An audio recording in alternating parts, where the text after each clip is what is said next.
कभी सोचा है जब हम किसी के चेहरे को देखते हैं तो असल में क्या देख रहे होते हैं? आज हम इसी सवाल की तह तक जाएंगे। इंसान के चेहरे को समझने की कोशिश करेंगे, एक कलाकार की नज़र से और एक वैज्ञानिक के माइक्रोस्कोप से भी। और देखिए, सदियों से इंसान का चेहरा और खास तौर पर आंखें हमेशा से ही एक फैसिनेशन का सब्जेक्ट रही हैं। कला हो, साहित्य हो या फिर विज्ञान, ये हमारी भावनाओं को दिखाने और कहानियां कहने का एक बहुत पावरफुल तरीका है। तो आज की हमारी ये पूरी पड़ताल चेहरे को समझने की कोशिश को 3 अलग अलग एंगल से देखेगी। पहला, भावना को कैद करने की कलात्मक खोज। दूसरा, डेटा इकट्ठा करने की वैज्ञानिक जरूरत। और तीसरा, एक बिल्कुल परफेक्ट कॉपी बनाने की तकनीकी चुनौती। तो चलिए सबसे पहले बात करते हैं कला की। भावनाओं को आखिर कैसे कैप्चर किया जाता है? इसकी शुरुआत करते हैं ड्रामेटिक क्लोजअप से। ये एक ऐसी टेक्निक है जिसका मकसद होता है देखने वाले और सब्जेक्ट के बीच एक गहरा कनेक्शन बनाना। एक बहुत अच्छी कहावत है कि ड्रामा इस बात से उतना ही आता है कि हम क्या देखते हैं, जितना कि उससे जो हम नहीं देख पाते। फोटोग्राफर्स अक्सर परछाई का इस्तेमाल करते हैं एक तरह का रहस्य बनाने के लिए, ताकि देखने वाला अपनी इमेजिनेशन से उस कहानी को पूरा करे। अब ये जो तरीका है ये नॉर्मल पोर्ट्रेट से बिल्कुल अलग है, जिनका मकसद होता है किसी को खूबसूरत दिखाना। यहाँ पर जानबूझकर परफेक्शन से दूर जाया जाता है, चेहरे में थोड़ा बहुत डिस्टॉर्शन लाया जाता है। ऐसा इसलिए क्योंकि कलाकार के लिए एक्यूरेसी से ज्यादा जरूरी है इमोशन, यानी भावना, और इसी से एक ज्यादा असरदार और यादगार तस्वीर बनती है। तो ठीक है, कला का काम है भावना को पकड़ना, लेकिन विज्ञान को चाहिए बिल्कुल सटीक डेटा। तो क्या होता है जब हम अपना फोकस आर्ट से हटाकर एकदम ऑब्जेक्टिव, मतलब तथ्यात्मक माप की तरफ ले जाते हैं? साल था 1979, जब एक कमाल की साइंटिफिक पेपर ने स्किन की सतह को एकदम सटीक तरीके से मापने का एक तरीका बताया। और ये सिर्फ कोई थ्योरी नहीं थी, इसने तो डर्मेटोलॉजी और कॉस्मेटिक्स की दुनिया में जैसे नए दरवाजे ही खोल दिए। इससे हमें ये समझने में मदद मिली कि स्किन की उम्र कैसे बढ़ती है, या फिर अलग अलग ट्रीटमेंट्स का उस पर क्या असर होता है। लेकिन सवाल ये था कि स्किन को बिना कोई नुकसान पहुंचाए उसकी बनावट को मापें कैसे? खैर, इसका जवाब था एक सिंपल लेकिन बहुत ही सावधानी से किया जाने वाला 3 स्टेप का प्रोसेस। पहले एक नेगेटिव रेप्लिका बनाना, फिर उससे एक पॉजिटिव कास्ट तैयार करना, और आखिर में उस कास्ट को मापना। इस तरीके ने वैज्ञानिकों को स्किन को स्टडी करने का एक ऐसा मौका दिया जो पहले कभी मुमकिन ही नहीं था। अब देखिए, एकदम सटीक माप के लिए सही मटेरियल चुनना बहुत जरूरी था। तो रिसर्चर्स ने कई अलग अलग चीजें ट्राई की। उन्होंने देखा कि कौन सा मटेरियल कितनी आसानी से फैलता है और कितनी आसानी से हटता है, और आखिर में सिल्फो नाम का एक डेंटल सिलिकॉन सबसे बेस्ट निकला। ये इतना बढ़िया था कि स्किन की बारीक से बारीक डिटेल को भी एकदम एक्यूरेसी के साथ कैप्चर कर लेता था। तो जब रेप्लिका तैयार हो गया, तब उन्होंने एक स्टाइलस का इस्तेमाल किया उसकी सतह को एनालाइज करने के लिए। अब ये स्टाइलस जैसे जैसे उस रेप्लिका की सतह पर घूमता था, वो स्किन की बनावट का एक डिटेल्ड प्रोफाइल ग्राफ बना देता था। और इस डेटा से स्किन की उम्र, उसमें कितनी नमी है और उसकी हेल्थ कैसी है, इसके बारे में बहुत जरूरी जानकारी मिलती थी। तो 1979 की ये फिजिकल रेप्लिका बनाने की टेक्निक अपने वक्त के हिसाब से तो रेवोल्यूशनरी थी, है ना? अच्छा, अब यहाँ से एक लंबी छलांग लगाते हैं करीब 4 दशक आगे। आज हम एक बिल्कुल अलग दुनिया में हैं। अब हमारा मकसद सिर्फ स्किन की सतह को मापना नहीं है, बल्कि पूरे इंसान के चेहरे की एक एकदम सटीक फोटोरियलिस्टिक डिजिटल कॉपी बनाना है। और यकीन मानिए, ये एक बहुत बड़ी छलांग है। अब बात सिर्फ स्किन के टेक्सचर की नहीं हो रही है। अब हम पूरी आंख को, उसके आसपास के हिस्से को डिजिटल रूप में फिर से बनाने की कोशिश कर रहे हैं। और इसमें सिर्फ शेप और टेक्सचर ही नहीं, बल्कि ये भी कैप्चर करना होता है कि लाइट अलग अलग सतहों से कैसे टकराती है, कैसे रिएक्ट करती है। सोच कर देखिए, आंख कितनी कॉम्प्लेक्स चीज है। एक तरफ है हार्ड और चमकीला कॉर्निया, दूसरी तरफ है नरम और फ्लेक्सिबल स्किन, और फिर पलकों जैसी नाजुक बनावट भी है। अब इन सभी अलग अलग चीजों को एक साथ डिजिटली बनाना वाकई में एक बहुत बड़ी चुनौती है। तो इस चुनौती से निपटने के लिए रिसर्चर्स ने एक बड़ा ही शानदार तरीका निकाला, एक हाइब्रिड मॉडल। उन्होंने क्या किया कि 2 अलग अलग टेक्निक्स को मिला दिया। हर टेक्निक को आंख के एक अलग हिस्से को हैंडल करने के लिए डिजाइन किया गया। जैसे एक टेक्निक एक्सप्लिसिट मेश, आंख की हार्ड सतह और उस पर पड़ने वाली तेज रोशनी को संभालने के लिए परफेक्ट है। वहीं दूसरी टेक्निक इम्प्लिसिट वॉल्यूम, आसपास की सॉफ्ट स्किन और बालों के लिए ज्यादा बेहतर काम करती है। और इसके जो नतीजे हैं वो सच में हैरान करने वाले हैं।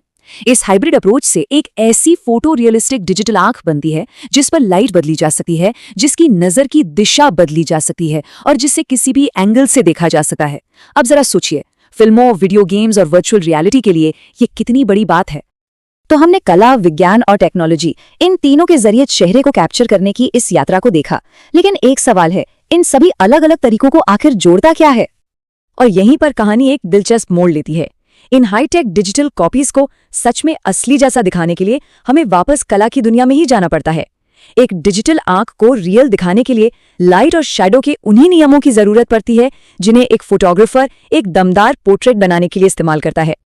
तो मतलब ये हुआ कि आखिर में चाहे वो एक पेंटर का ब्रश हो, एक फोटोग्राफर का कैमरा या फिर एक प्रोग्रामर का कोड, मकसद एक ही रहता है, इंसानी चेहरे का इस्तेमाल करके भावनाएं जगाना और एक कहानी कहना।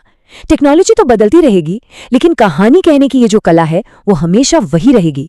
और अब जैसे जैसे हमारी खुद की डिजिटल कॉपीज और भी ज्यादा असली बनती जा रही हैं, हमें खुद से ये सवाल पूछना होगा कि हम इन पावरफुल टूल्स का इस्तेमाल कौन सी कहानियां सुनाने के लिए करेंगे? हम खुद को और अपनी दुनिया को कैसे दिखाएंगे? चुनाव हमें ही करना है। हमेशा से ही एक फैसिनेशन का सब्जेक्ट रही हैं। कला हो, साहित्य हो या फिर विज्ञान, ये हमारी भावनाओं को दिखाने और कहानियां कहने का एक बहुत पावरफुल तरीका है। तो आज की हमारी ये पूरी पड़ताल चेहरे को समझने की कोशिश को 3 अलग अलग एंगल से देखेगी। पहला, भावना को कैद करने की कलात्मक खोज। दूसरा, डेटा इकट्ठा करने की वैज्ञानिक जरूरत। और तीसरा, एक बिल्कुल परफेक्ट कॉपी बनाने की तकनीकी चुनौती। तो चलिए सबसे पहले बात करते हैं कला की। भावनाओं को आखिर कैसे कैप्चर किया जाता है? इसकी शुरुआत करते हैं ड्रामेटिक क्लोजअप से। ये एक ऐसी टेक्निक है जिसका मकसद होता है देखने वाले और सब्जेक्ट के बीच एक गहरा कनेक्शन बनाना। एक बहुत अच्छी कहावत है कि ड्रामा इस बात से उतना ही आता है कि हम क्या देखते हैं, जितना कि उससे जो हम नहीं देख पाते। फोटोग्राफर्स अक्सर परछाई का इस्तेमाल करते हैं एक तरह का रहस्य बनाने के लिए, ताकि देखने वाला अपनी इमेजिनेशन से उस कहानी को पूरा करे। अब ये जो तरीका है ये नॉर्मल पोर्ट्रेट से बिल्कुल अलग है, जिनका मकसद होता है किसी को खूबसूरत दिखाना। यहाँ पर जानबूझकर परफेक्शन से दूर जाया जाता है, चेहरे में थोड़ा बहुत डिस्टॉर्शन लाया जाता है। ऐसा इसलिए क्योंकि कलाकार के लिए एक्यूरेसी से ज्यादा जरूरी है इमोशन, यानी भावना, और इसी से एक ज्यादा असरदार और यादगार तस्वीर बनती है। तो ठीक है, कला का काम है भावना को पकड़ना, लेकिन विज्ञान को चाहिए बिल्कुल सटीक डेटा। तो क्या होता है जब हम अपना फोकस आर्ट से हटाकर एकदम ऑब्जेक्टिव, मतलब तथ्यात्मक माप की तरफ ले जाते हैं? साल था 1979, जब एक कमाल की साइंटिफिक पेपर ने स्किन की सतह को एकदम सटीक तरीके से मापने का एक तरीका बताया। और ये सिर्फ कोई थ्योरी नहीं थी, इसने तो डर्मेटोलॉजी और कॉस्मेटिक्स की दुनिया में जैसे नए दरवाजे ही खोल दिए। इससे हमें ये समझने में मदद मिली कि स्किन की उम्र कैसे बढ़ती है या फिर अलग अलग ट्रीटमेंट्स का उस पर क्या असर होता है। लेकिन सवाल ये था कि स्किन को बिना कोई नुकसान पहुंचाए उसकी बनावट को मापें कैसे?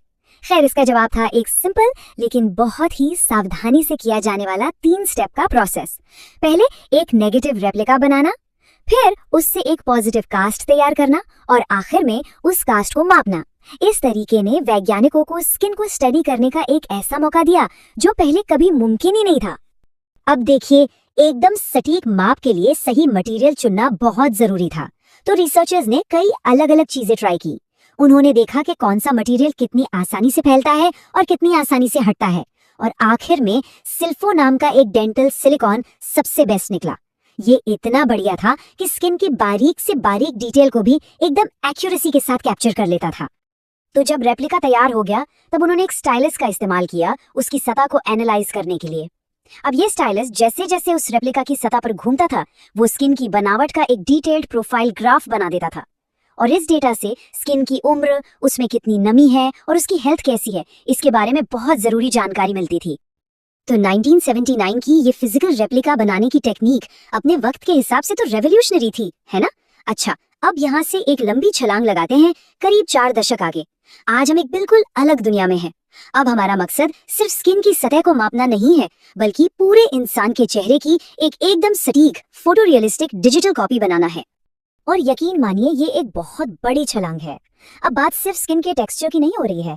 अब हम पूरी आंख को, उसके आसपास के हिस्से को डिजिटल रूप में फिर से बनाने की कोशिश कर रहे हैं। और इसमें सिर्फ शेप और टेक्सचर ही नहीं, बल्कि ये भी कैप्चर करना होता है कि लाइट अलग अलग सतहों से कैसे टकराती है, कैसे रिएक्ट करती है। सोच कर देखिए, आँख कितनी कॉम्प्लेक्स चीज है। एक तरफ है हार्ड और चमकीला कॉर्निया, दूसरी तरफ है नरम और फ्लेक्सिबल स्किन, और फिर पलकों जैसी नाजुक बनावट भी है। अब इन सभी अलग अलग चीजों को एक साथ डिजिटली बनाना वाकई में एक बहुत बड़ी चुनौती है। तो इस चुनौती से निपटने के लिए रिसर्चर्स ने एक बड़ा ही शानदार तरीका निकाला, एक हाइब्रिड मॉडल। उन्होंने क्या किया कि दो अलग अलग टेक्निक्स को मिला दिया। हर टेक्निक को आंख के एक अलग हिस्से को हैंडल करने के लिए डिजाइन किया गया। जैसे एक टेक्निक एक्सप्लिसिट मेश, आंख की हार्ड सतह और उस पर पड़ने वाली तेज रोशनी को संभालने के लिए परफेक्ट है। वहीं दूसरी टेक्निक इम्प्लिसिट वॉल्यूम, आसपास की सॉफ्ट स्किन और बालों के लिए ज्यादा बेहतर काम करती है। और इसके जो नतीजे हैं वो सच में हैरान करने वाले हैं। इस हाइब्रिड अप्रोच से एक ऐसी फोटो रियलिस्टिक डिजिटल आंख बनती है जिस पर लाइट बदली जा सकती है, जिसकी नजर की दिशा बदली जा सकती है और जिसे किसी भी एंगल से देखा जा सकता है। अब जरा सोचिए, फिल्मों, वीडियो गेम्स और वर्चुअल रियलिटी के लिए ये कितनी बड़ी बात है। तो हमने कला, विज्ञान और टेक्नोलॉजी, इन तीनों के जरिए चेहरे को कैप्चर करने की इस यात्रा को देखा। लेकिन एक सवाल है, इन सभी अलग अलग तरीकों को आखिर जोड़ता क्या है? और यहीं पर कहानी एक दिलचस्प मोड़ लेती है। इन हाईटेक डिजिटल कॉपीज को सच में असली जैसा दिखाने के लिए हमें वापस कला की दुनिया में ही जाना पड़ता है। एक डिजिटल आंख को रियल दिखाने के लिए लाइट और शैडो के उन्हीं नियमों की जरूरत पड़ती है जिन्हें एक फोटोग्राफर एक दमदार पोर्ट्रेट बनाने के लिए इस्तेमाल करता है। तो मतलब ये हुआ कि आखिर में चाहे वो एक पेंटर का ब्रश हो, एक फोटोग्राफर का कैमरा या फिर एक प्रोग्रामर का कोड, मकसद एक ही रहता है, इंसानी चेहरे का इस्तेमाल करके भावनाएं जगाना और एक कहानी कहना। टेक्नोलॉजी तो बदलती रहेगी, लेकिन कहानी कहने की ये जो कला है वो हमेशा वही रहेगी। और अब जैसे जैसे हमारी खुद की डिजिटल कॉपीज और भी ज्यादा असली बनती जा रही हैं, हमें खुद से ये सवाल पूछना होगा कि हम इन पावरफुल टूल्स का इस्तेमाल कौन सी कहानियां सुनाने के लिए करेंगे। हम खुद को और अपनी दुनिया को कैसे दिखाएंगे? चुनाव हमें ही करना है।